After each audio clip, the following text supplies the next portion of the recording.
2026 жыл Жетісу облысы бойынша есірткінің заңсыз айналымына байланысты 75 факт тіркелді. Оның ішінде 27 факт есірткі затын заңсыз сату 297 баптың 1 және 3 бөлігі. 5 факт есірткі затын аса ірі көлемде сақтау 296 баптың 4 бөлігі. 2 факт есірткі затын заңсыз насихаттау және жарнамалау 299 прим. 1 бабы бойынша.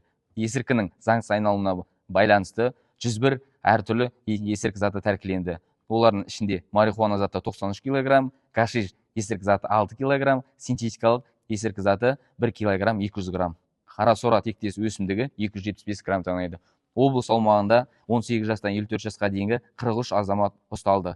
Есірткінің заңсыз айналымына байланысты 51 қылмыстық іс сотқа жеткізілді. 2026 жылдың наурыз айының 29 күні Талдықорған қаласында 2 ірі нарколаборатория анықталды. Оның нәтижесінде Әзірбайжан Республикасының 2 азаматы ұсталып, 1 кг 340 грамм мефедрон есірткі заты тәркіленді. Қазіргі таңда ұсталған азаматтар бойынша тергеу әрекеттері жүргізіліп, уақытша ұстау изоляторына қамалды.